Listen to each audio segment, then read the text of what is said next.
Hey everybody, this is Area Code Batavia, a podcast about what it means to belong in Batavia, Illinois. I'm your host, Richard Clark. Today on the show, a series of conversations with the owners of all 10 brand new Boardwalk shops.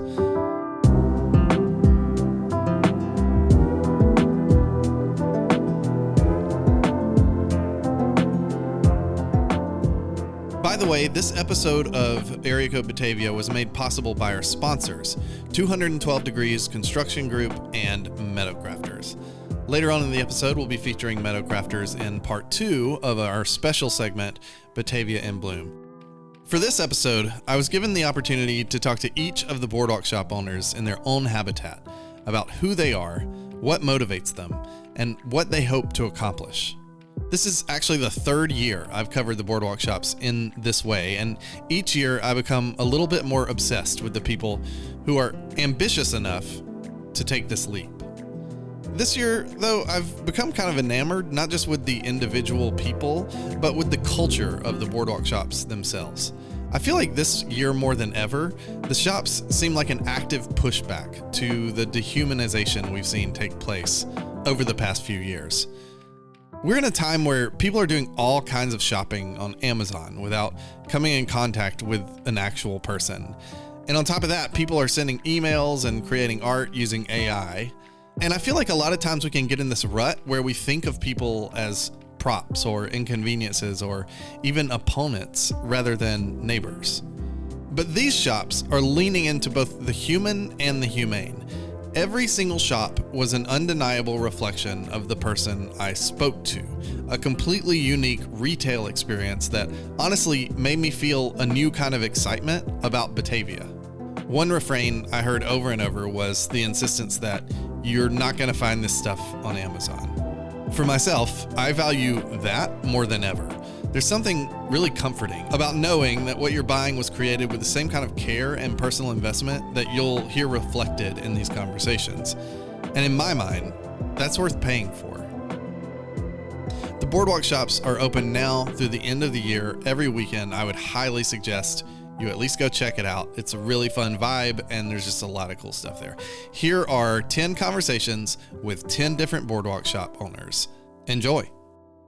I'm Jess. Our business name is The Archives.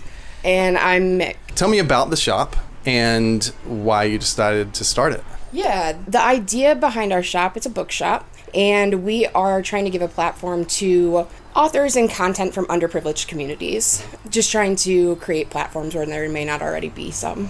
Yeah, definitely. I started out in education. I like the library feel of things, so we're trying to bring community and artists in and really give back to the community. Yeah. Especially those people who aren't usually represented in literature. So what is your favorite product that you sell here? I really love all of our sassy feminist books. We've got some fun coloring books over there. There's a Britney Spears coloring book, just things that kind of make people. We've got a lot of games, help people to feel creative and get their storytelling juices flowing. Absolutely. I'm also a big fan of the 90s playing cards that we have. I think they're really funny. We're both products of the 90s, more or less, so it's been fun to kind of bring a little bit of that nostalgia in as well. This is one of the shops that in my mind is just fun to browse. You walk in and instantly there's 4 things that catch your eye right off the bat. Yeah, we definitely tried to make sure everything popped. Cover-wise. Why decide to make the leap to start this? That was crazy.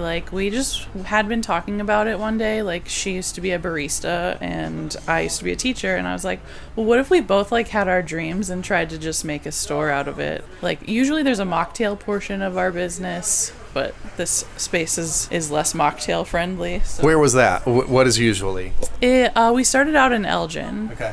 And had a full space for mocktails. We want to push sobriety, and a lot of people are moving away from drinking, so It was a fun way to push health, more healthy drinks, and also have that book aspect, so you can sit down, read a book, drink a mocktail. Community. What do the Boardwalk shops mean to you? We're really excited because I think the Boardwalk shops for us are a bit of a lifting off point. We did have our space in Elgin. It didn't end up working out for a long-term space because of some plumbing issues, but starting back here, we're kind of using it as a launching pad. It was kind of fun to set everything up because so much of it was stuff that we already had and we're looking to put in our original space. Yeah. So seeing it finally come to fruition has been huge. It's interesting to think about, like, when you're starting up, those random issues can come up that kind of like mess up the proof of concept a little bit. And I like that, you know, you have this space that is sort of standardized. Everything's taken care of, so you can just focus on, is this business going to work? And then we can worry about the other stuff. Yeah, and community driven too. That's a focus of ours, and it's very easy to do here in these Boardwalk shops. We've got a community of other shop owners at the very least. And what does that community do for what you're doing? it's really great to be able to bounce ideas off of people. If we're like, hey, what are you putting on your A-frame today? Like, what are you guys doing for, you know, like the farmer's market? Like, does anyone want to collaborate on selling these things together? So I think that's going to really help draw people in and get people excited to shop here. What is your relationship to Batavia? Have you had a previous relationship with Batavia? Yeah, we actually lived here previously for 5 or 6 years and loved it. We still live in the Tri-Cities, although not directly in Batavia, but we love it. Yeah. It's always our favorite place to go to hang out. It's got a really good community feel. Like, they do a great job of trying to get new businesses in and up and like building the space in Batavia so people want to be here, and it shows. So you've lived in Batavia like 5 years, both of you? Mm-hmm. To you, what does it mean to belong in Batavia? Honestly, I think that just being authentic is what makes you belong in Batavia. I think there's a lot of openness in this community to let people be who they are, and that's kind of why we felt like the Batavia Boardwalk shops was a great place to start and make sure everybody feels welcome. I agree. I think I kind of started in the Batavia school system, so you start with the kids, work your way up. Like, I know that there's a lot of, you know, school pride when it comes to games and gathering and stuff like that, so I think as long as you're attending events, like, you pretty much belong here. Yeah. To you, what when you think about this season of the Boardwalk shops and where you want to be at the end, for you, what is at stake in all of this? Our goal is to launch this so that we can have our mocktail version as well and kind of move into perfecting the book selling space and then integrate that into a more loungy, like, mocktail coffee. So would that be like a separate brick or mortar location? Yeah, a little bit bigger probably, but Probably a little bit bigger. Yeah, absolutely. you know. But yeah, we want to move into a permanent location that's larger and somewhere where people are able to come and stay for a little bit longer and just kind of do whatever they want to do with whoever they want to hang out with. Yeah. The mocktail thing is interesting. It is not what you're doing here right now, but it's interesting that it's come up several times. It's something that you have done and that you aspire to do. Why is it important to you, outside of just providing the option? Like, to you, what is the value of having a place that focuses on non-alcoholic mixed drinks in that way? Yeah, that one, we've had a lot of friends who have struggled with alcohol abuse. We have a lot of friends because of that who are trying to be sober and make better choices. So, like, we've lost a few along the way. And I know that it would mean a lot to us if we could give back to the community in that way too. Yeah. And realistically too, the communities that we're trying to uplift are communities that are more susceptible to addiction and abuse and those kinds of What issues. communities are those? Any of the underprivileged communities, so people of color, people who are in the LGBTQI community. Why are they more susceptible?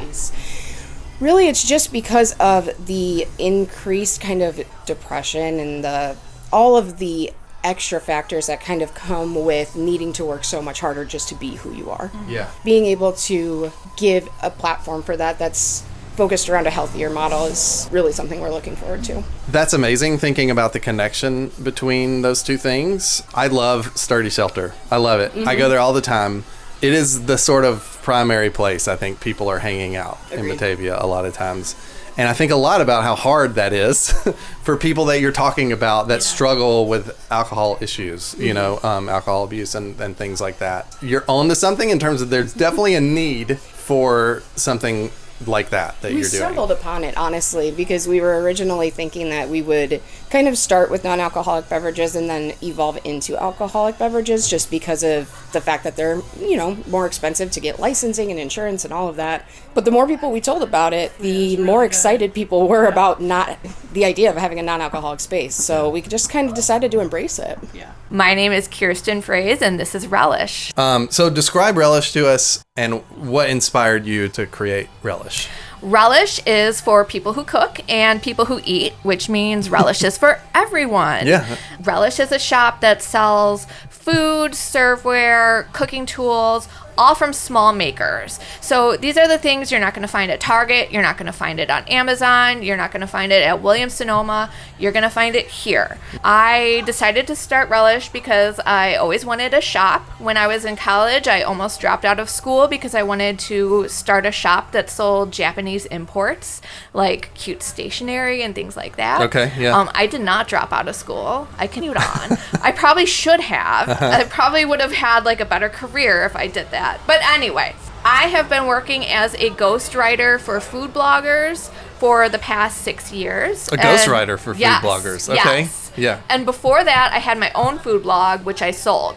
So I have all this cooking knowledge. What an interesting background. I know, right? Yeah, there aren't many people who are ghostwriters, period. But ghostwriters for food bloggers, it's a very specific niche. Yeah. So I've been doing that, but AI is kind of changing the game, and I felt like I needed a plan B, and this is my plan B, and I am so excited about it. So this is your plan B after ghostwriting for food bloggers? Yes. So what's happening is with AI, like people think, AI is going to replace the writers. Now, what's happening is AI is replacing the recipe developers. Okay. So when you Google a recipe these days, you can just get the recipe right in the Google results. So people aren't clicking through to food blogs, which means they're not getting the ad revenue, which means they can't afford a writer anymore. Right. So that's what's happening. I probably read some of your work, I would think. Maybe. Yeah. I don't can't trust tell the you. AI results. No, the AI recipes are garbage. They're terrible. Okay, They will I have lead to ask you a question. astray. I have asked a question that I'm sure you've gotten a lot, but I also know that our listeners will want to know.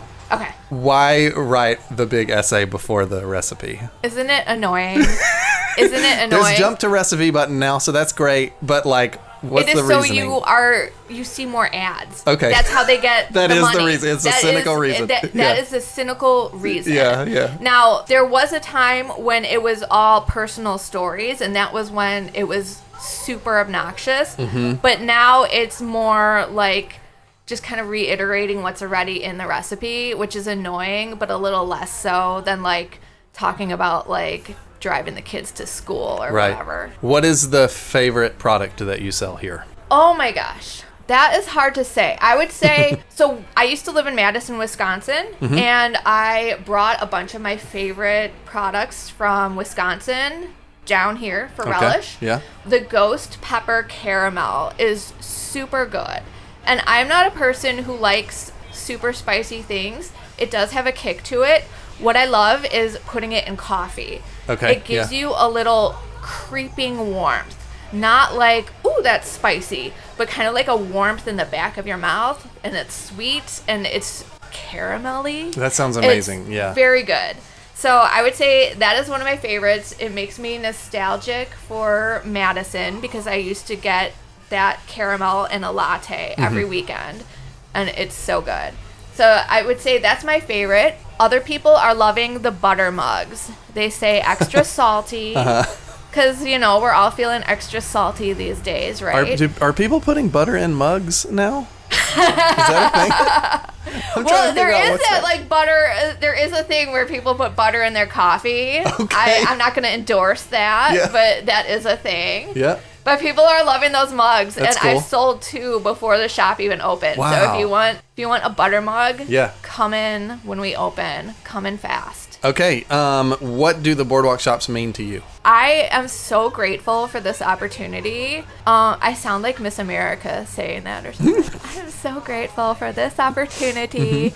I've realized that that like small business owners are like my celebrities, right? Like I never care about like, oh, like what celebrity would you love to meet? Like I don't care. But like small business owners are like my heroes. They're like my rock stars, right? You're speaking my language right now. Yeah. So it is really amazing to follow in the footsteps of like all these small business owners that I've been following. I go to the boardwalks myself like every year, and so to be a part of it, it feels really surreal. I'm just super excited and pinching myself every morning when I wake up that I'm actually doing this. You're one of the people now. I'm one of the people. Yeah, like, that's really cool. What the heck? Yeah. How is this happening? I relate to that. I relate to that aspiration. What is your relationship with Batavia? Sounds like you've been to the Boardwalk shops before. Yes. Yeah. So I live in Geneva. Okay. But I love Batavia. I feel like Batavia has like kind of an up and coming startup vibe that you don't have in Geneva and St. Charles. It's just a little grittier, and I mean that in the best kind of way. Yeah. Like it just feels, I don't know, it feels more artistic. It feels more creative. It feels more like a community that embraces small makers, and I love that. Since I started conceptualizing Relish, I've always seen it as a Batavia business. I feel like this is where it belongs. That's fascinating. Isn't it really? That's really interesting. I don't know if I've ever heard anyone say that. Really? Yeah. Because before I decided to do the Boardwalk shops, I was looking for a brick and mortar location. Yeah. And I was talking to the folks at Main Street, and I told them, I was like, this is a Batavia business. I can't see it anywhere else. Yeah. Like I did look in St. Charles for a little bit when I wasn't finding a space in Batavia, but it didn't feel right. Like this feels right. Nice. What do you feel like your shop and what you're doing here have to offer Batavia? Like, I hope to inspire people. I hope to inspire people to try something different, to get in the kitchen and cook. I see Relish as an extension of the farmer's market. Like, everyone knows that Batavia has the best farmer's market in the Tri-Cities. Like, don't argue with me. It's true. And I see this as kind of like an extension. Like, you get your produce at the farmer's market, you come to Relish, you get some seasonings that's going to make it pop, you get something that's going to make it a meal. Like, I just hope to inspire you to get in the kitchen, cook, eat good food. Try butter in their coffee. Try butter in your coffee. Yeah. Yes. Yes. Or at least drink your coffee in a butter mug. So when you think about this season of the Boardwalk shops and where you want to be at the end, for you, what is at stake in all of this? I am hoping that when all is said and done, like I can find a location in downtown Batavia. I mean, that is my goal. And I hope that all of us do, because can you imagine how vibrant downtown is going to be if even like half of these shops end up in downtown Batavia? It's going to be amazing. This season is so good. There is something for everyone. And everyone here is just so passionate about what they do, and it's amazing. It's inspiring. And it's interesting that a lot of your answer to that question has to do with the community of Boardwalk shop owners and not just you. Yeah. Yeah. Because I am just a small business aficionado, I would say. Okay, yeah. Like this. You're cheering them on as well. Yes, yes. This has always been my passion. And like, I always have felt invigorated when I go to a small business, and I love talking to the owners, and it just, I don't know, there's something magical about it. And I think the Boardwalk shop just is this little encapsulation of that magic. My name is Alyssa Smith, and right now we're standing in Shop Rugs.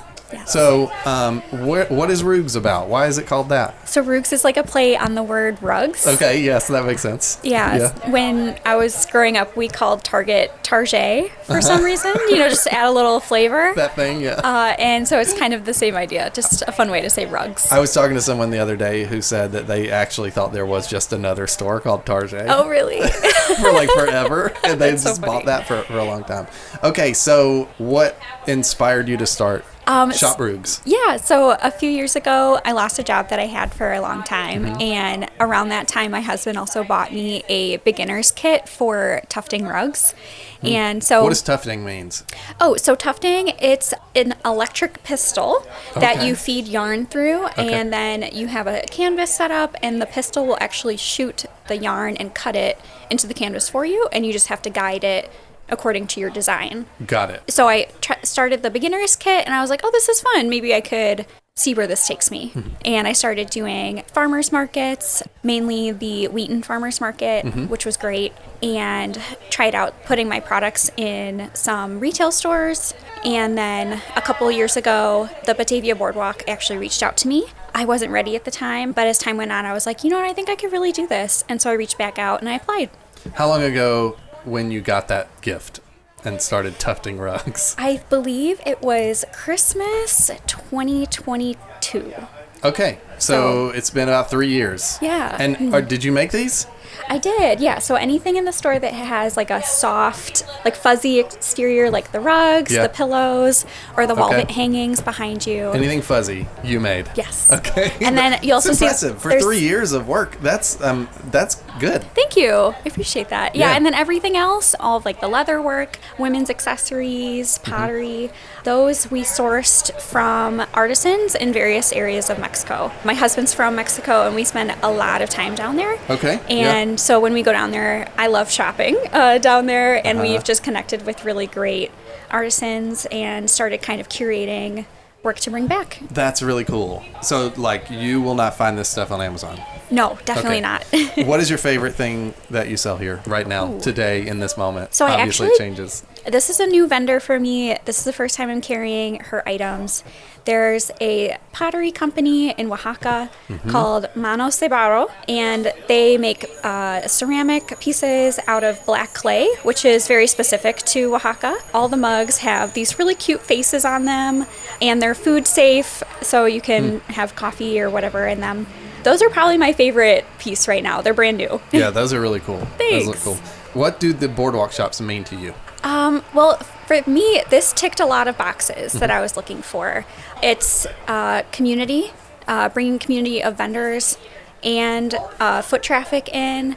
Batavia seems to have a really strong community feeling to the area. If you ask Beth and Kristen, they'll tell you that Batavians really support Batavia, which was a huge plus for me. They've provided a lot of resources that I wasn't able to access before doing this. It seemed like a great way to get started. It's a great mid-step between doing those outdoor markets that I was doing previously and actually doing a real standalone brick and mortar. Right, right. What's your relationship to Batavia? You said you were in the Wheaton Farmers Market for a while. So do you live in Wheaton or do you live somewhere else? So I currently live in Wheaton. Okay. I grew up in the St. Charles area. So, Yeah. St. Charles, Batavia, Geneva, those areas, grew up around there. So I'm very familiar with the area. But yeah, currently we live in Wheaton. How did you think about Batavia growing up in St. Charles? I'm going to be totally honest. When I was younger, Batavia didn't have a super strong downtown. Totally, yeah. Which I feel kind of bad saying. But the work that Main Street Batavia and the local government has put into bringing businesses down here and Yeah. really building it up, I mean, you can tell it is like night and day. It has Yeah. grown immensely. It's really a destination now. So what do you hope to bring to Batavia with this shop? I like to think that my shop is a, kind of an exploration or celebration of different handmade crafts and mediums, fiber arts, and it's bringing international international crafters and local crafters kind of together. Yeah. So as you think about the season and where you want to be at the end of this, what is at stake for you in all of this? The really nice thing about doing this is that it's not a low risk investment necessarily, but there is so much support, and this was a very accessible option to me. Yeah. That I don't want to say that there's nothing at stake, but it's a really supportive step into whatever my next venture is. And I actually don't have anything specific in mind for what may happen at the end of this season. I'm really open to any opportunities that may pop up. And this opportunity kind of gives me that flexibility to decide where I may go because of the fact that it is so low risk. Doesn't feel like a good way to put it, but I know what you mean. Yeah, you just feel it's so more accessible. supported. Yes. Yeah. Yeah, it's accessible. There's a lot of support. Yeah. You're building community. Yeah. It really doesn't feel like if, say, this season is not a success, that it will be a major fall for me, if that makes sense. So it's interesting. You're essentially open-minded about what this results in. This is an opportunity for you to experiment. Is that right? Yeah. Yeah. Yeah. But I think that's like the really great thing about this type of setup about the Boardwalk is that in comparison to a traditional retail space where you're signing a lease for, say, 3 to 6 years, this is really accessible, and I'm repeating myself, but it's accessible and it's supportive of beginners who really may not have a super rigid plan. Are you open to, is there a possibility you would eventually sign a lease for some brick and mortar space after this season? Yeah, no, like I said, I'm open to really any opportunities. Yeah. More traditional retail or maybe less traditional route. I'm really just gonna see how the season goes and where it takes me. My name is Ashley, and I own Paper Love Collective. It's a stationery store where you're gonna find all your paper things that you like, your new notebook, Nice. your best school supply. Can you describe the space we're in right now? Like the vibe or the product? The vibe. Do the vibe. And you can talk about the product as it's relevant to the vibe. Describe the space. Yeah. You walk into the front door. A cool breeze hits your face. The vibe of the store is you walk in and you'll see a large array of greeting cards that will change out every single week, notepads, pens, pencils, the next journal that will change your life, planners. It's just going to be a space. Oh, stickers that will definitely make you laugh.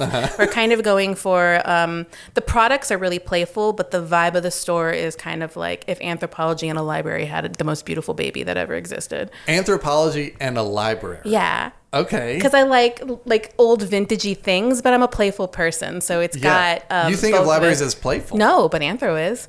Anthro is. Okay, got it. Yes, that makes sense. A library you're allowed to yell in. I think I'm not familiar with anthropology. Okay, well. I think I just step realized 2, that. go to anthropology. Gotta go. So yeah, there's some fun things on the wall here. Yeah, when you go to Anthro, maybe you'll be like, "Oh my gosh, this store is so like if a library and Paper Love Collective had a baby." Exactly. Yes, exactly. What is your favorite product that you sell in here? Right now, my favorite product is probably this Lumos pen. I have these really gorgeous pens from the UK.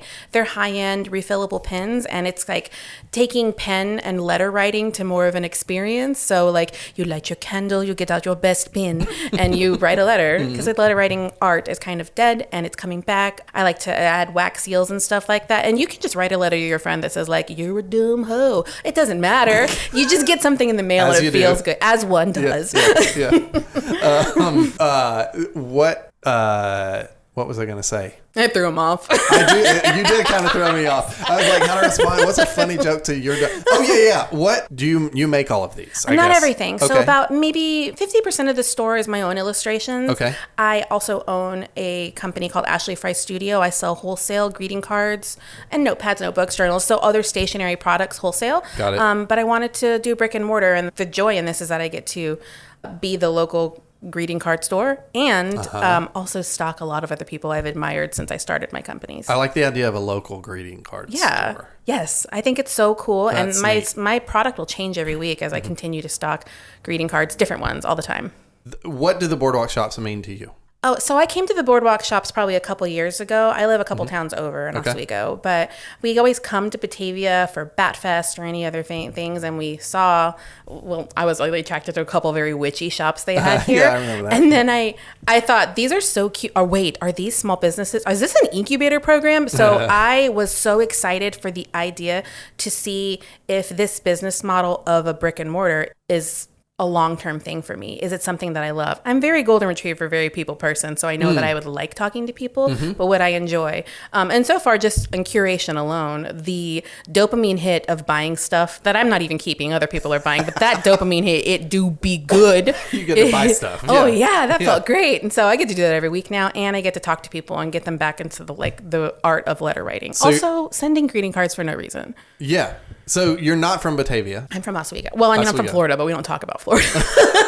I'm from Alabama, so okay, same. fair. Yeah. So what has your relationship to Batavia been before this? Okay, so my relationship to Batavia has been pretend I'm a Batavian is how it's been. Oh, interesting. Yeah, so like if anybody in Oswego is listening to this and you're like, this girl doesn't like her hometown, like great schools, but we always seem to come to local Batavia events. We pretend to be Batavians. We'll probably move here eventually. Yeah. I just really like the way our downtown looks. I like the way that the community seems to really love Batavia. That is really attractive to me. And also, I think morally, or Batavia seems to have and match what I believe in generally. Values-wise. Yeah, values is the word I'm looking for. Yeah. Totally. Yeah, that makes sense. In what way? Really?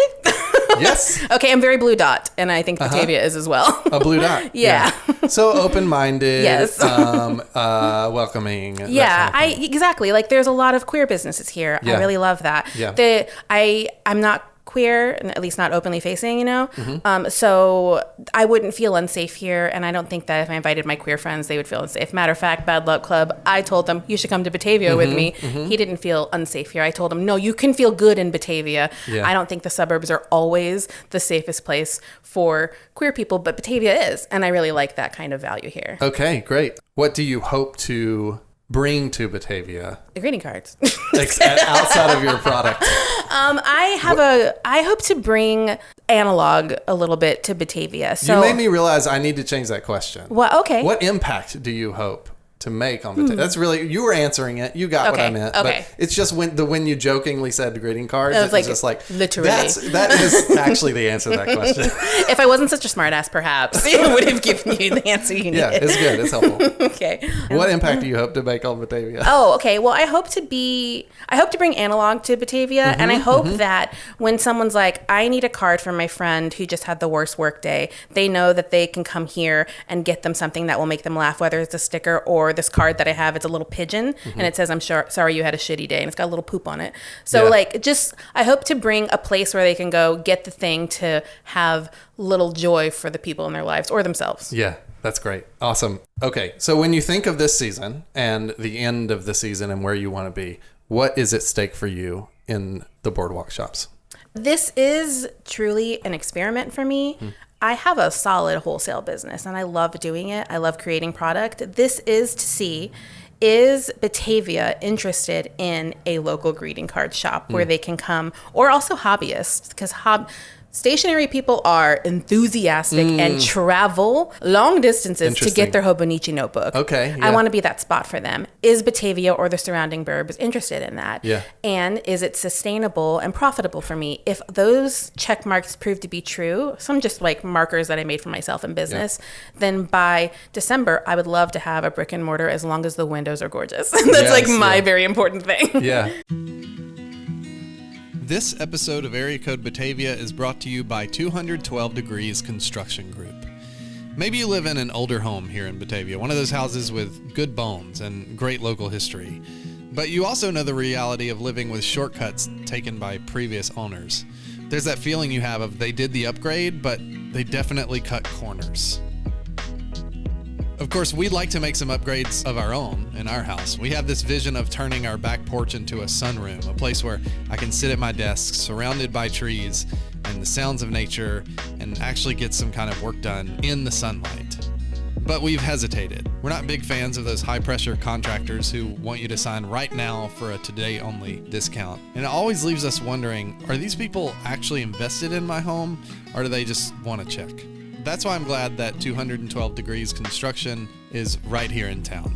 They're a Batavia-based business, and most importantly, they're not interested in patchwork solutions. Their primary concern is a job well done. When you talk to the people at 212 Degrees Construction Group, there's no pressure, and they handle the permits and the headaches so that you don't have to. They're the people you call when you're tired of thinking about doing something someday, and you're ready to get things done right. If you're ready to turn your dream home upgrade into a reality, or just fix that one room that's been driving you crazy, go to 212dcg.com or click the link in the show notes.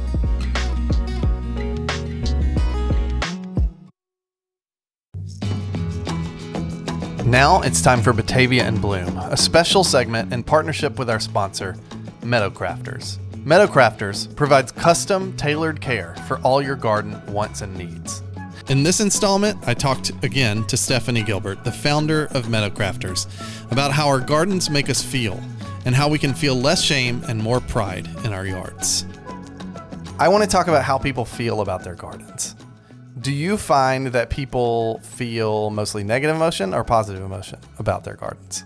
I have seen the extreme of both, I think. Most people who have put years into caring for their gardens, I would say it's overwhelmingly positive. There's a kind of pride. Yeah. Folks who are very new or just acquired a home, they tend to have a lot of frustration sometimes. They're like, oh, why did this person ever put this in? And I can't get on top of this. But then once you kind of get to that point where you've gotten on top of it and you've solved those problems in your garden to make it enjoyable for yourself, it's overwhelmingly like pride. It is interesting, like when you are new to a home, like there's a lot of ways in which you get mad at the previous owners. Yeah. And one of those ways is like, why did they allow this to happen in the yard? But I also think like a lot of people feel shame. Do you find that a lot of people feel shame around their garden? Yes. Yeah. And I wish people didn't, because, there's a lot of times where like I get called out by folks who have gotten older over the time and haven't been able to maintain this and need help at that point. And there should not be shame in that, or folks who are, in the middle of having a ton of kids and, right at the height of their careers, and oh my goodness, they're running around like crazy and they let everything go and they feel some shame about that. But I mean, that's just life and that's okay. What is something they can do to make it feel manageable in that moment? Ask yourself what has gotten to the point where you can't handle the maintenance on it. If it's worth keeping it for you, consider outsourcing that maintenance if you can. And if not, then just get very honest with yourself about whether or not you need to plant more low maintenance things, right? So if you're constantly forgetting to prune your roses every winter when it needs it and they're getting wildly overgrown, consider not having something high maintenance like roses, Yes. Pick a more low maintenance shrub, there's no shame in like creating a low maintenance garden. Like, man. It's so interesting. Every time I talk to you, I feel like I have this feeling of gardens aren't that complicated, actually, in the sense that they're like anything else. I feel a lot of resonance with this idea of like a garden should be sustainable. Yeah. I think about that a lot in my life. What is sustainable? What are the things that are a little too ambitious for me or my family or whatever? What needs to be cut out? What would be simple to do that would bring joy to our lives? All of those principles apply to gardening and actually help me make a lot more sense of it. Yeah, I think that a very well designed and well thought out garden should not require a ton of maintenance. If you haven't asked the question of how much maintenance this is going to take before you install a garden, pause. Hit your brakes immediately. How much maintenance is realistic for you should always be a forethought when you're planning a garden. Stop battling shame around your garden and ask for help. Click the link in the show notes or go to meadowcrafters.com to schedule a consultation today.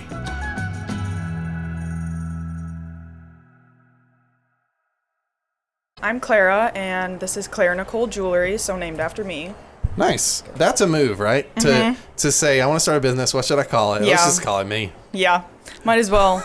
My whole family has their own businesses, so we all kind of name them after ourselves. Oh, that's interesting. Yeah, so we have a boutique called Auden, so it's like a mix of my sister's first name and last name. Okay. And then my mom's a photographer, so Stephanie Holting Photography. And then my dad has his own custom cabinet company, so it's David Holting Co. I started like almost 6 years ago. Okay. And so it was just bracelets by Clara, and I'd make like little friendship bracelets. And Nice. then I switched to Clara's Handmaids. And so I actually did a pop-up here 3 summers ago, I think. And so that was Clara's Handmaids. And then I wanted to sound a little more like bougie, I guess. Okay. So then I made it Claire Nicole Jewelry. It sounded kind of more jewelry than like Clara's Handmaids. You like bougie? Yeah. Why? I don't know. I like it. It looks nice. I think, well, like my jewelry is all like high quality. So that was kind of another switch to like keep it high quality. Yeah. Sound more fancy, I guess. How do you go from making like handmade jewelry in that way to like more high quality? Like, just practically, I'm curious Yeah. how you make that transition. I started with like stuff from Hobby Lobby, like that kind of low quality. Yeah. And my dad actually did help me. He was like, well, I want you to get the good quality stuff. So he bought my first round of supplies for me, which was really nice. Yeah. And so it's all gold filled. I found like good suppliers online. It was hard to like find ones that I liked. Yeah. But so far I'm like sticking with them and it's been good. But yeah, you just kind of have to invest. It's a lot. Like the difference between gold plated and gold fill is very more And expensive. you're probably losing, you have to learn new skills, I assume. Like, It's kind of the same, actually. Okay. It's pretty repetitive work. It looks kind of harder than it is. It's just a lot of wire wrapping. Okay. Or just like opening, closing, jump rings, measuring. I don't think it's that hard. It does but sound hard to me. I guess like for other people it'd be hard, but I'm very crafty. Okay. Yeah, so that's cool. It's not too bad. What's the favorite thing that you sell in here? Your favorite thing? Shoot. I love everything, obviously. But I guess the necklace I'm wearing, it's called the Melody necklace. So I name all my jewelry after girl names to make it more easy for me to remember. So this is the Melody necklace. It's just coin pearls. And I think it's a fun statement piece. Good for summer, too. Nice. What do the Boardwalk shops mean to you? I think it's... Well, I did a pop-up here, and I thought it was so much fun, like, to have my own space, because I do a lot of markets. Was this last year? It was, I think it was 2023. Okay. That summer. So it was a while ago when they used to do the pop-up, but they don't do that anymore. And I just thought it was fun to have my own space and not have to worry about taking down and setting up, because I do a lot of markets, and it's a lot of work. Yeah. So just, like, having a storefront to call home. Oh, yeah. And just broadening my business, because I have more things, too, like beauty products, hair accessories, like some clothing, just to kind of broaden. And it's not just handmade jewelry, but it mostly is handmade jewelry, obviously. But yeah, nice. Yeah. What is your relationship with Batavia?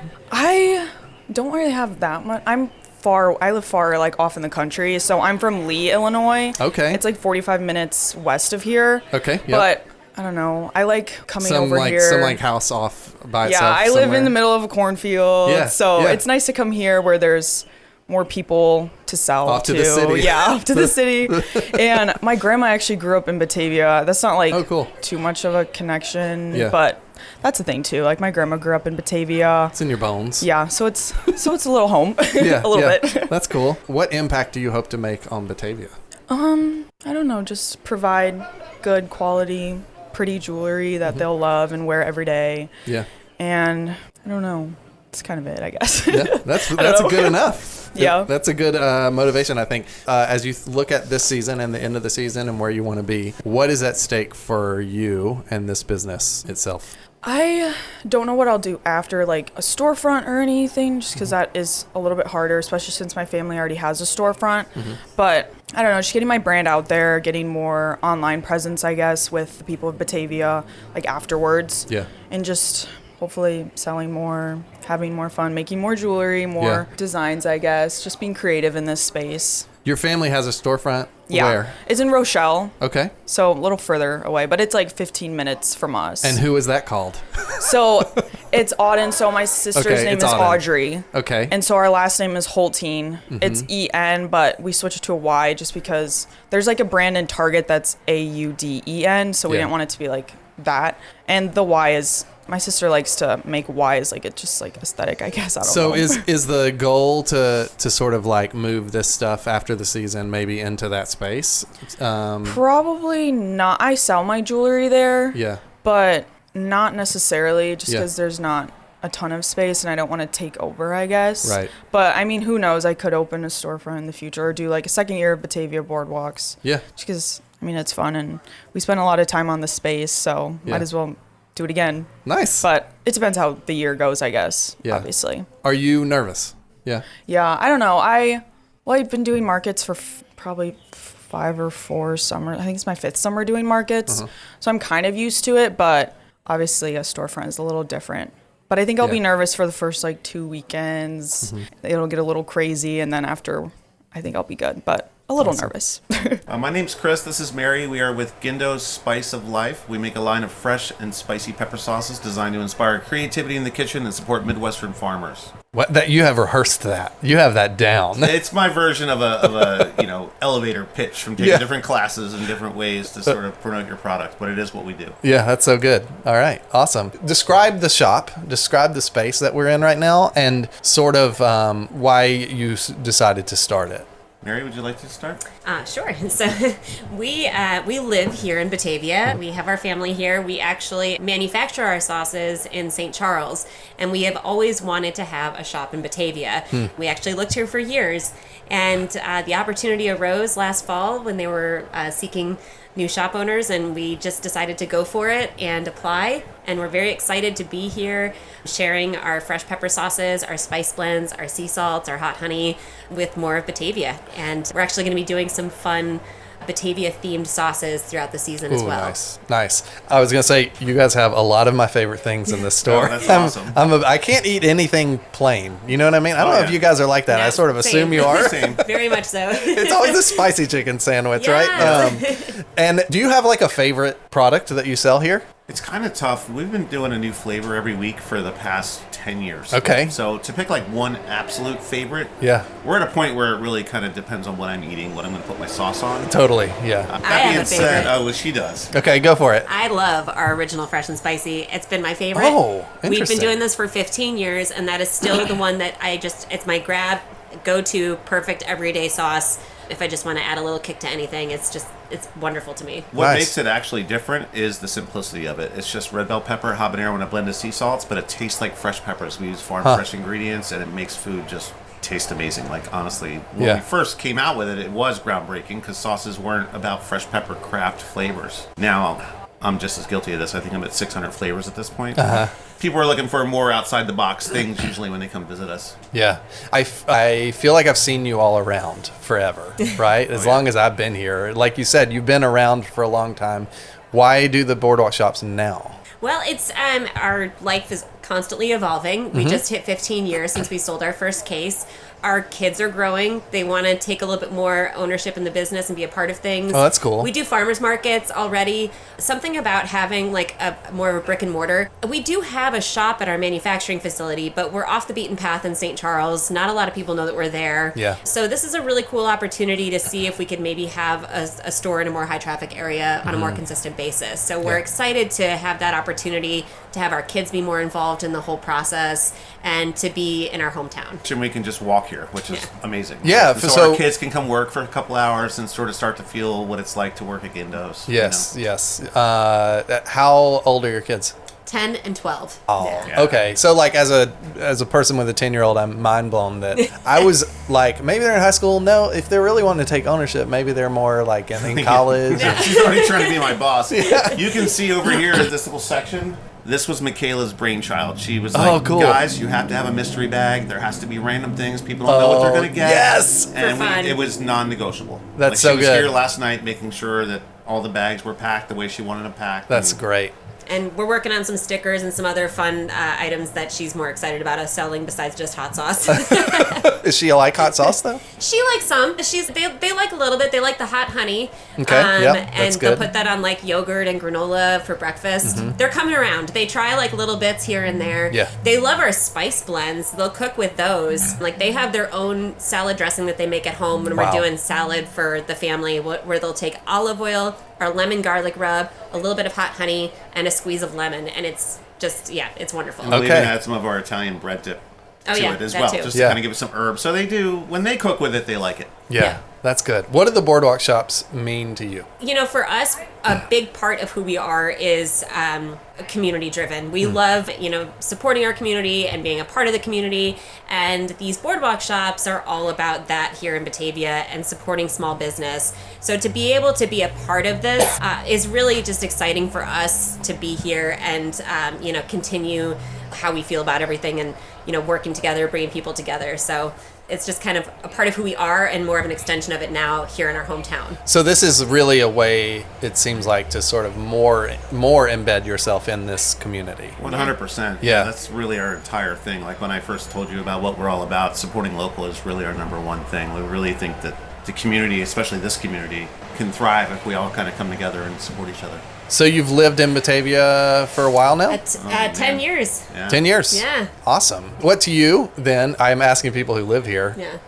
what does it mean to belong in Batavia? For me, and there's a lot of great areas around here, honestly, but there's something about Batavia, personally, it kind of reminds me a little bit of where I grew up, the old kind of style of houses, the sort of culture here, the fact that the house we live in was built in 1900. Yeah. Something about that just feels really cool, and I love the history of it. I love that there's a river right there. It has a little bit more of an artsy feel compared to some of the other areas. And our neighbors and just the community, you know, you're out and about and you just say hi, you could strike up a conversation. I'll be at the park with my kids and, you know, just get to talking to somebody, and next thing you know, maybe we like knew each other from other people, or like, you know, it's like Yes. that you just find connections with people, and it's just always been a very welcoming place for us. And so when we moved here, we relocated from the West Coast here. I grew up in the Midwest, and when we landed here in Batavia, we weren't sure how we were going to feel about it, but it just, I don't know, we just fell in love with it. It felt like home really quickly. And already there's several neighbors that offered to work at these Boardwalk. They were super excited. They're like, Yeah. I'll work, I'll help, I'll Work come for paint, you? I'll help Yes. lift this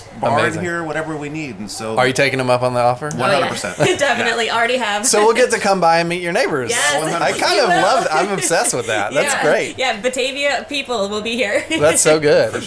So you've been around a while. So I'm asking most of the businesses, like, what impact do you hope to make on Batavia? You've made an impact, I feel like, already, right? Yeah. But is there some difference here? Is there some way in which you hope that this will be the beginning of something more in terms of how you're impacting Yeah, Batavia? I mean, honestly, our goal, if this works out, is to have a brick and mortar here in Batavia. We really want to have a nice store and home base here in Yeah. Batavia where people can come see us. There's so much innovation here. There's so much creativity and entrepreneurship here in Batavia. And so to really keep sharing that with the world, we're fortunate. Our product, we've been doing this now for 15 years. We sell all over the country, which is really awesome. People order from our website, and we ship all the way to the West Coast and, you know, South and East. And so to be able to celebrate and share this and have people like from around the country, I've had people sometimes be like, oh, I'm actually from that area, you know, like they get really excited if they see us like sharing that. So so it's a pretty neat thing to be able to help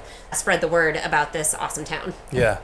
When you think about this season and where you want to be at the end, for you, what is at stake in this season of the Boardwalk Shops? I mean, I think it's simply that. I think, you know, for us, we would love to be a scenario where this time next year we're opening our permanent location. Yeah. Or maybe even coming back to this location. Yeah. I mean, to me, that's what's at stake. I mean, we're going to do this regardless. This is our life's passion, for sure. So, Yeah. regardless of what way we do it, we're going to Business find a way is to not do at it. stake. Yeah. Yeah, I mean, you know, it's definitely hard, and it's all constantly, you know, you're constantly trying to improve and make sure things work out. Yeah. Evolving But for and growing. Specific situation, like I said, we really would love to have a home base here in Batavia where Yeah. our community can come by and say hi, and we can have gatherings and do demos and have events with like local breweries and local whiskey makers and local farmers. Right. Different things like that.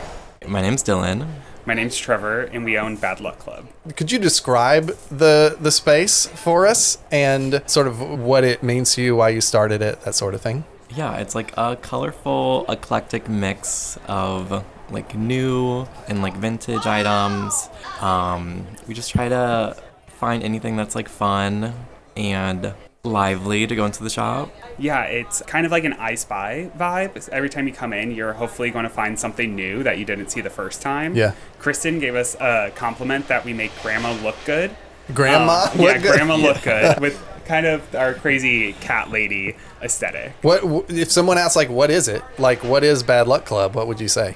Yeah, I would say it's just a like fun gift shop. We hope to have things that you're not going to find at other gift shops or any like big box stores. We try and source local artists, whether if it's in Illinois or like I guess smaller artists kind of in the States as well. Yeah. What inspired you to start the Bad Luck Club? Yeah, so we used to have a laser cutter, and we did markets where we would sell various earrings and jewelry and like fun acrylic mirrors. And then we ended up selling the laser cutter. But when we were doing the markets, we thought it would be fun to like have our own like storefront. Okay. And then randomly we found our current store in Chicago on Facebook, and we didn't have any savings like inkling that we were going to be opening a gift shop, and everything just kind of fell into place. And so, yeah, that's kind of how Bad Luck Club So you came. exist in Chicago right now? Yeah. Okay. In cool. the Ravenswood area. I'm trying to follow this story. Yeah. You had a laser cutter, Yes. and then you made things with that, and then you sold your laser cutter, and then what? What happened? Yeah. Where's fill in the gaps for me? Like, so we kind of like always talked about like having like this idea of having a retail shop where we could just do like whatever we wanted with it. Yeah. We didn't really think it was gonna be possible, so it was like kind of just like something that we kind of like dreamed about. But then we just like stumbled upon the space that we currently have on Facebook. We didn't expect to open anything, but we went and looked at it. We liked the space, and then we decided to just go for it. And I mean, here we are. It's really interesting to me. Like, basically, what I'm hearing is like we saw a space we liked, and we were like, we're gonna do something with that space. Yeah. Is that right? Yeah, it Pretty was. We live a few blocks down the road too, and so we were thinking it could be fun to have a space like ours in our neighborhood, because our neighborhood was kind of missing kind of what we have to offer. There's a few different gift shops, but none of them have like the same aesthetic or kind of clientele that we're aiming for. What is that aesthetic and clientele? Yeah, just like very eclectic, eccentric, just very bold, I would say. Yeah. People who like want a space where they can just like come and find some like quirky things. Yeah. And just have, I feel like every gift shop has like that fun like corner or shelf where like it's like that's kind of our entire store in a sense. The fun part. Yeah. Yeah, totally. Back to the finding a place. Like, that's interesting to me because I've talked to a lot of people here and they're all doing things and then they're like, okay, now this is a space where I can try it out. It's interesting when you think about applying it to the Boardwalk shops. And I've felt this in myself is I've seen the Boardwalk shops happen year after year. They put out a call for like, hey, does anyone want to do a Boardwalk shop? And I'm like, my response is go, what can I do? What can I do? What can I put in that space? Yeah. And I'm not talented. I don't have anything that can go in one of these Boardwalk shops. But you guys were able to find something, which is really interesting. Yeah, it was really just like the space that we found was kind of your millennial gray floors, white walls, and we've really transitioned that space in Chicago. So what you're going to find at the Boardwalk shop is kind of a mini Chicago version of Bad Luck Club. That's cool. What is your favorite product that you sell here? I'm going to say our Kit Kat clocks. Oh, yeah. Kind of just leaning into like the crazy cat person aesthetic. And they're just fun. The tails move, the eyes move, and it's a useful product if you want a clock on the wall. Why does it make me think of Pee Wee Herman when I see it? I feel like it's kind of giving that vibe. Yeah. I can see that. Maybe it's either like some of them have bow ties, some have eyelashes and pearls, so maybe it's So like good. the bow bow tie. ties. Yeah. I like that. So maybe that's giving you some Pee Wee Herman. What about you? I would say favorite product would be the neon signs. I feel like it's like definitely adds to like a space, and they're just like fun, and like you don't really see them at a lot of places. Yeah. So you live in Chicago, right? Yes. What is your relationship with Batavia before you other than we're doing a Boardwalk shop here? We really didn't know much about Batavia before. That's crazy. Yeah. But yeah, we were interested in the Boardwalk shops to kind of just like our shop's like kind of like loud out there, so kind of just like to see how it does in like a smaller town, A suburb of Chicago? Yeah. I'm a little blown away by that, honestly. How are you feeling about it right now in this moment? I feel good about it. Yeah. I feel like it's like we both grew up in smaller towns, so I feel like this would be what I would want to see when I like lived in a smaller town. So I'm excited to like have people come and check us out. We try to support like queer artists and like artists in like marginalized communities. So I think it's like important to like be able to share that stuff now during like these times. Yeah, people should know, like, because we haven't described it in detail, but like the stuff here is very like I don't know if it's in your face is like the best way of saying it, but it is a very like the words, the content are very unequivocal. Right? And if you want to clarify what I'm trying to say, that's great. But like I'm just trying to describe, like it is very much like you're owning what you're about. Yeah, and very unapologetic. Yeah, like that's why I'm yeah. saying like it's in some way like it's an interesting thing what you're doing, bringing it from Chicago to a random suburb to the west of Chicago. Yeah, it's when we were getting the space ready, we had folks walk by, and everyone who like looked in, they were saying how like excited they are and that like Batavia needs like a space like this. Yeah. So we're excited. That's awesome. What kind of impact do you hope to make on Batavia through what you're doing?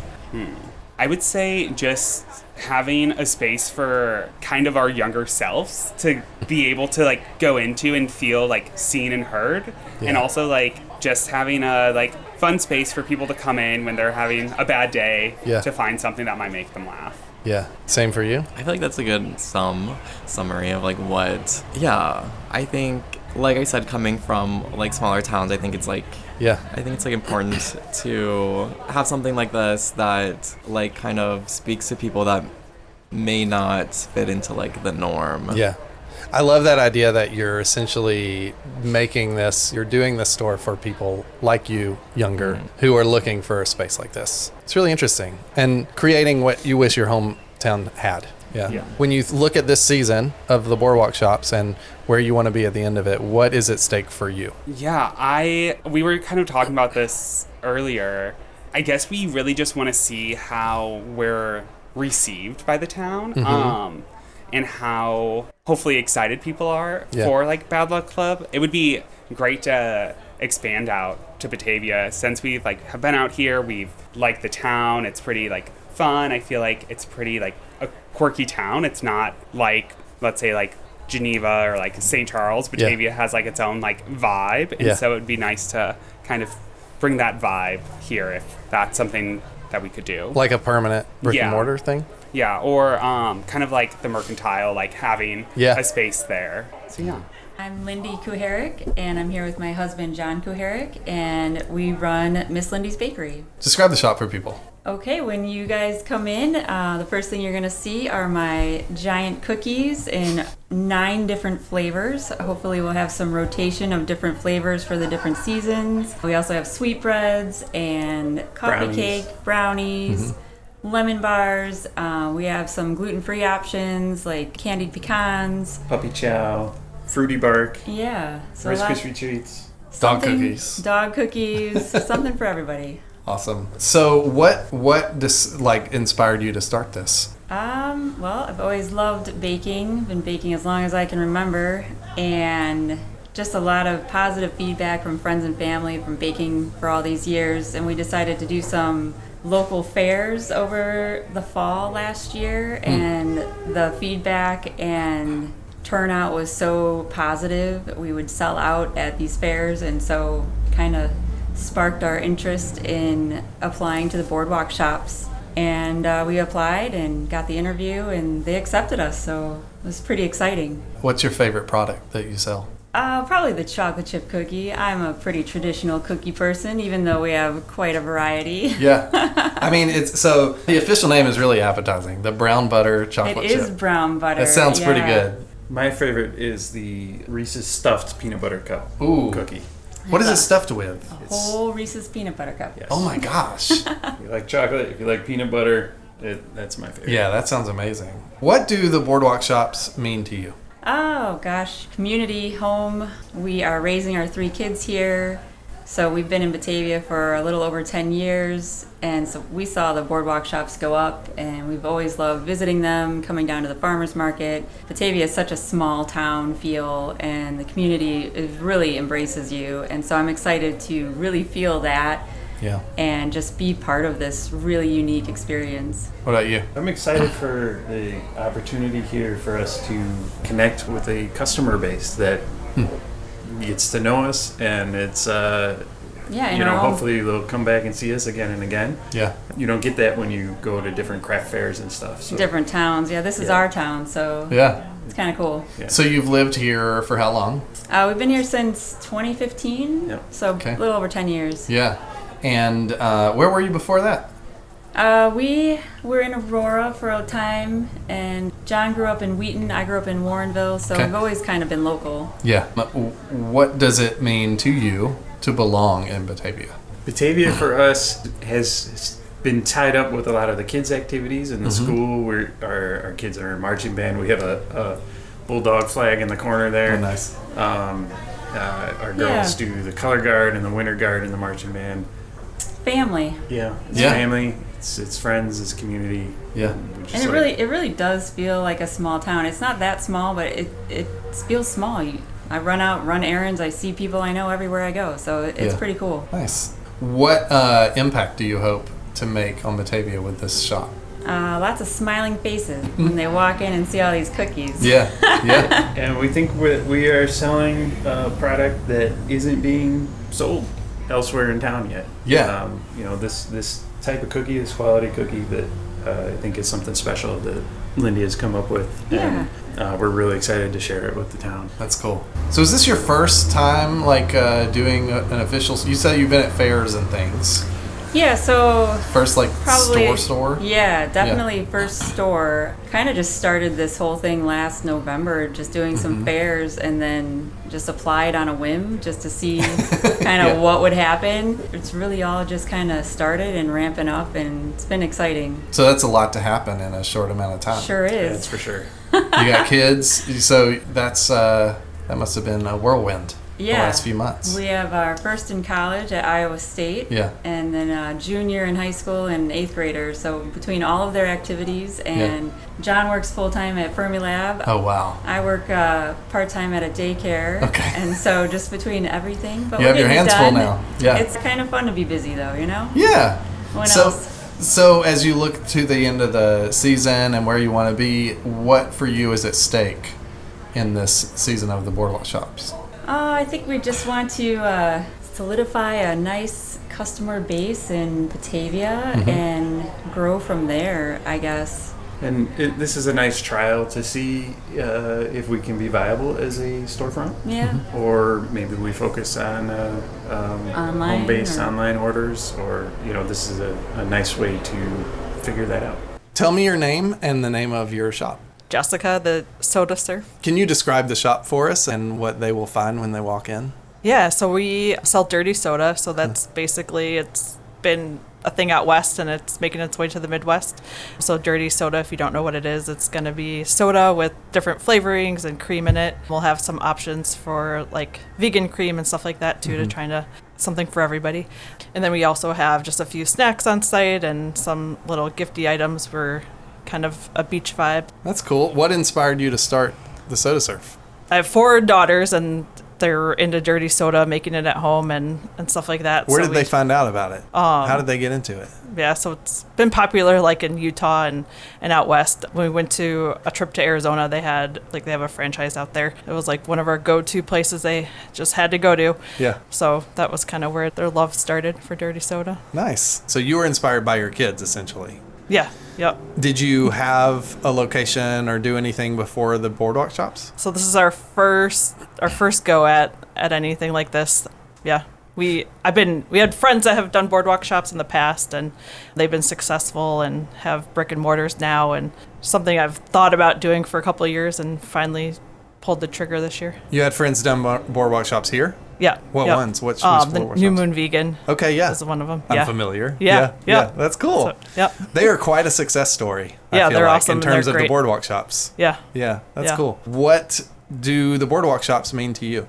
I like the community and just everyone's, either starting a new location or trying something new out. I feel like there's a good camaraderie with the other shop owners and with Batavia, and the people that work for the city and the Boardwalk Shops have been really easy to work with and friendly and helpful. Yeah, that's cool. What is your relationship to Batavia? Do you live here?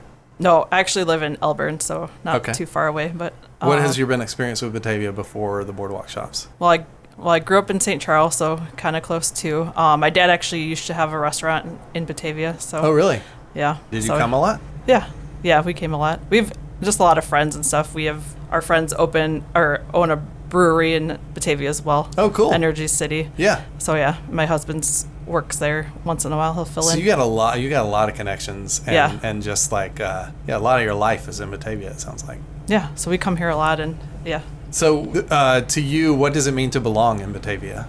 I don't know. I just think it's like a good community and a lot of like mom and pop and not a ton of, I don't know what you want to call it, like Like local. Yeah, there's a lot of local vibes. Like it's independent, I guess. Yeah, I don't know. Yeah. At least downtown and stuff. Besides McDonald's, right? Yeah. So yeah. What impact would you like your shop to make on Batavia? I think the Boardwalk shops as a whole is just a place to, in the summer especially, come hang out. Our shop's gonna kind of attract a lot of teenagers, so just like somewhere they can go hang out, grab a drink. Yeah. A place where teenagers can go hang out and grab a drink is great. Well, like hang out over there, right? Yeah. I mean, there's my kids go to Target to hang out like in the winter, so I'm like, it'll be a nice change, right? Yeah. And they spend all their money on drinks. So when you think about the end of the season and where you want to be, what is at stake for you in this season of the Boardwalk shops? Yeah, just getting our feet wet to see if it's something that we would want to do long term, or whether that means like a brick and mortar or with another, somebody else, or even just like a food truck type of thing, or so just testing the waters right now.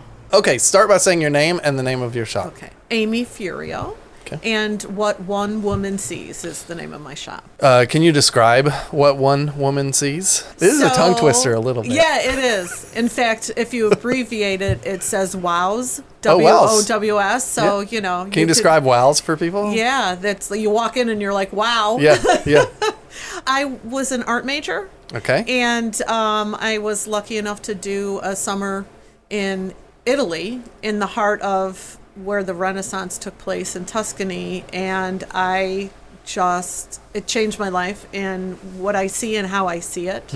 And so I like to show people different artwork. I like to show people how to use vintage stuff that could have family memories or future memories attached to it. It's also what I see in the way of clothing as being you can bring it out of your closet year after year and still have it be current. Yeah. And it's got a little bit of a twist, so it's not fast fashion, it's more of a contemporary vibe. Right. Can you explain the name? So what I see is I see all this stuff around us. I like to look at lines. I like to look at colors. It's about your perspective. It's about my perspective. Yeah, it makes sense. And so I think sometimes we're so busy in the world that we don't stop and admire how white the clouds look against a blue sky. So I want to, when somebody walks into my shop, to pull it all together and be like, this is kind of what I see. You want to help people notice things. I want to help people just see things differently. That's cool. Yeah. Do you have a favorite product? Oh, my favorite product's my artwork. Okay, yeah. I have 3 different artists that I buy from. They're completely different from each other, but I love it so much. And one of the things that I do is I look for antique vintage frames, and I have to put the perfect piece of artwork in it because they don't make frames like that anymore. That's what I see. I see these gorgeous frames that have craftsmanship in them. Yes. And then a new art, and I want to put them together so that they'll continue to last forever, as opposed to a plain white frame that you could buy, IKEA. That's cool. So what's your favorite one, though? Oh my gosh, Today, right now, in this moment. Today, right now, my favorite piece is the fox with the top hat. Yeah, that makes sense. And that's not a vintage frame, but I do, I do try to find frames that are different and not. And he's part of the Fox Valley. He's part of, the whole. Plus, I've never seen a fox before in my life until like 3 or 4 years ago. And I didn't realize how gorgeous they are. They're so red. They're just so. The way they run around and lope and, they love life. What do the Boardwalk shops mean to you? Oh my gosh. So I already have a shop with 50 other women in St. Charles, and I've been looking to expand my business and just reach out to a new demographic. Okay. And so when I started looking at the 3 towns in the Tri-Cities, and my husband and I got to Batavia, I fell in love with it. I was like, this is the kind of town I've always dreamed of living in, where I could just walk out of my house and walk downtown and enjoy it. Yeah. Sit by the river, enjoy it, get my coffee, chat with people, go to the library. I mean, it's all here. Yeah. It's here. And I really want to be in a community like that. Right. Yeah. What was the shop where you are I'm currently in Trend and Relic. Okay, Trend and Relic. In St. Charles? In St. Charles. Okay. We're a little bit off the beaten path. Okay. But that's a joy because there's 50 other women that are being entrepreneurial, and everybody has a different design aesthetic, and some of it's vintage, most of it's vintage, some of it's wholesale, and you get to bounce ideas off of each other. Yeah. So you're in this community. So now I'm in this community, and it's even more exciting because I think this is the next step that everybody's taking to see if the town will love us. Yeah, okay. And then I really do want to stay. I want to look for a storefront. Yeah. But I want to make sure my storefront is the right one. You know, I don't want to just grab anything. I want it to fit, you know, my vision, what I see. What does that mean in your mind? Like, do you have concretely like what that would look like? Yeah, I mean, I don't have to have steps or anything, but what I'm thinking is just doors that are open for people to come in, to chat, to sit. Doors you can leave open. Yeah, planters out front, just to be a part of the community, a part of the events, just to kind of be immersed in the town. I think a lot of suburbs don't have the history because they're newly built and they didn't build a downtown area, so that's really exciting. Yeah. And I read a lot of history. We moved from Bartlett 26 years ago to West Chicago, and so I read all the history, and I was just blown away by Batavia and how the Chicago fire happened, and then all the limestone came from here. Oh, interesting. And to rebuild the city. That's cool. I didn't even know that. That's interesting. And then the town took the quarry and turned it into a beach. I mean, so it's like all about their people. Yeah. There was a lot of stories about the Underground Railroad, and a lot of people ended up here in Batavia and were welcomed by the community. Yeah. And so that's, to me, that's rich history that I found in Europe that you don't usually find here in America because we're not that old. Yeah, good point. Yes. Yeah. And so I kind of want to make a difference. And it's hard to find in a suburb, I think. It is. Yeah. But the cool thing is, I always say we're kind of on the edge of nowhere. If people are like, oh, where's that? And I'm like, well, we're kind of on the, like, if you keep going west, you're going to hit farm fields. Right. So we're not the Schaumburg that I grew up in, which is like tons of traffic and everything. It's still got the small town feel, and the people still really in this area surround any local who's trying to do anything in the way of business. They just love you. Right.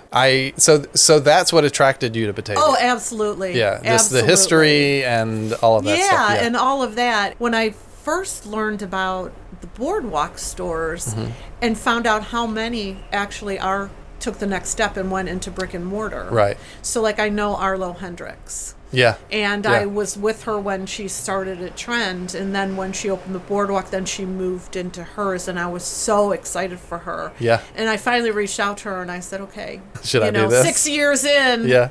I kind of, what do you think? And she's like, oh my gosh, it's everything you've ever wanted. Oh, that's cool. Yeah. And so I was like, well, I don't know if they're going to accept me, but I'll try.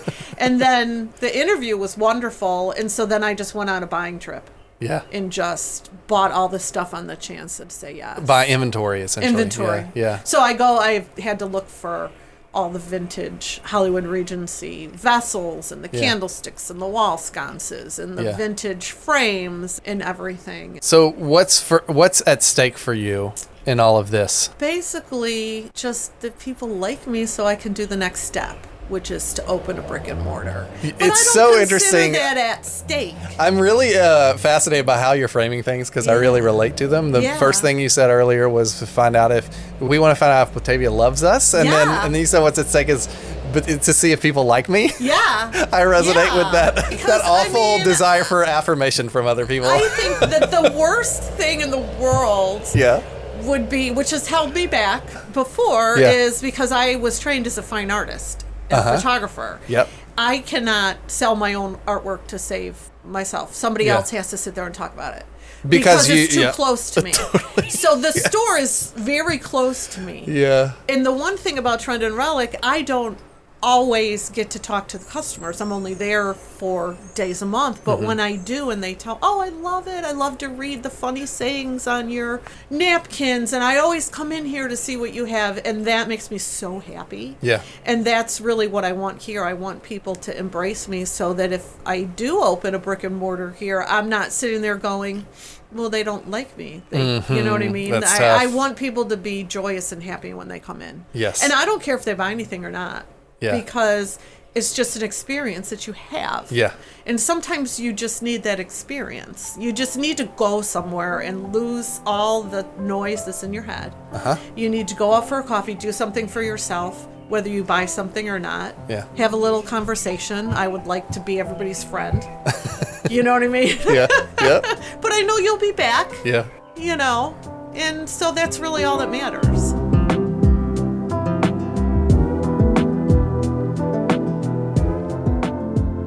Thanks for listening to Area Code Batavia. We'll be back in 2 weeks with another episode.